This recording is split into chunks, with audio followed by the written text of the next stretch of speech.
until the last star fades. In the small coastal town of Elmsworth, where the ocean kissed the land in gentle waves and the air always carried a scent of salt and lavender, lived a girl named Lila Hart. She was a painter, known for capturing light in her canvases as if it whispered secrets only she could hear. Every morning, she sat by her window overlooking the sea, painting sunrises that seemed to glow even in the dark.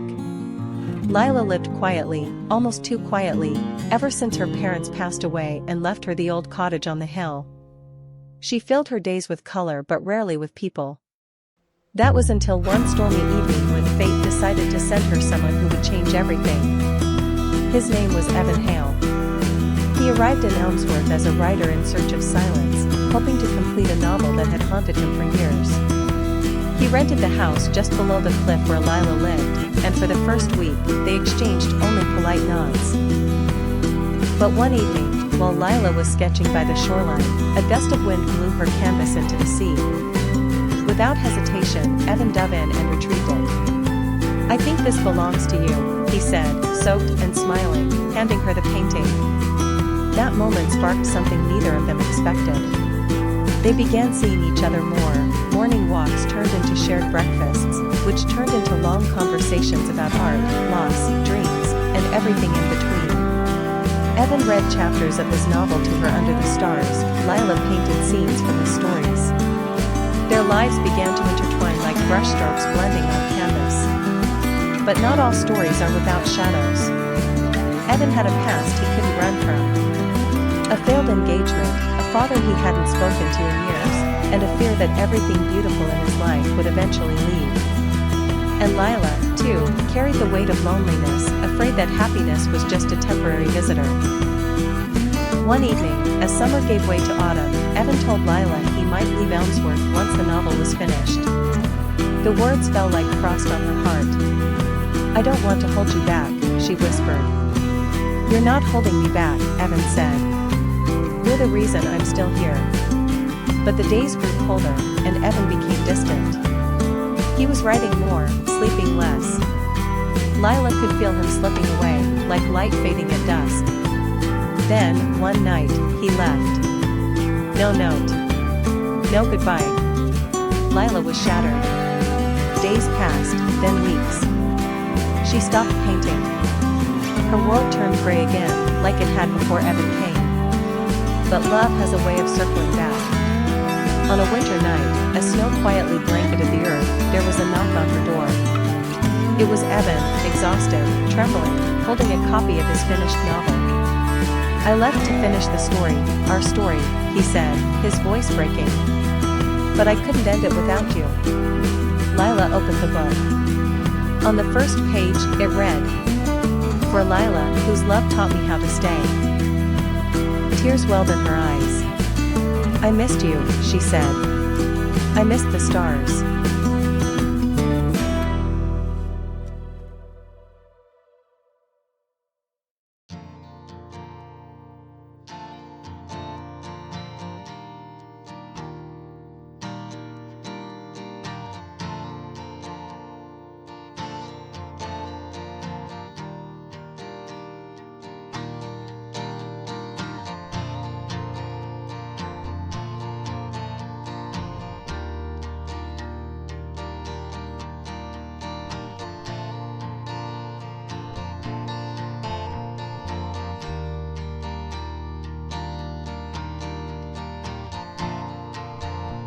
Whispers of the Sea. On the rugged coast of Cornwall, nestled between cliffs and wildflowers, there was a little seaside village called Windmere. It was a quiet place where time moved slowly, and the sound of the sea was the lullaby that cradled the hearts of its people. Among them was a young woman named Alara, a painter who lived in a cottage overlooking the ocean. She spent her days capturing the waves and sky on canvas, waiting for something, or someone, she couldn't quite name. Every morning, Alara would walk barefoot to the edge of the shore, letting the saltwater kiss her toes.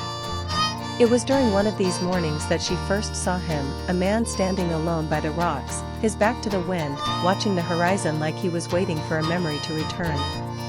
His name was Cale, a sailor who had once sailed across the world but now returned to Windmere after years at sea. He had eyes the color of storm clouds and a voice as deep as the sea itself. There was a sadness in him, one Alara recognized, a loneliness that mirrored her own. They began speaking slowly, exchanging small words that bloomed into long conversations. She painted while he told stories of lost islands and forgotten stars. He watched her brush glide over the canvas as though it were magic, and she listened to his voice like it was poetry written by the ocean itself. Days turned into weeks, and the bond between them deepened. They were two souls shaped by solitude, now warmed by each other's presence. On a twilight evening, beneath a violet sky, Cale finally said what he had long held in his heart. "I used to think the sea was my home, but now I think it was only guiding me to you." Alara smiled, her eyes shimmering like titipools.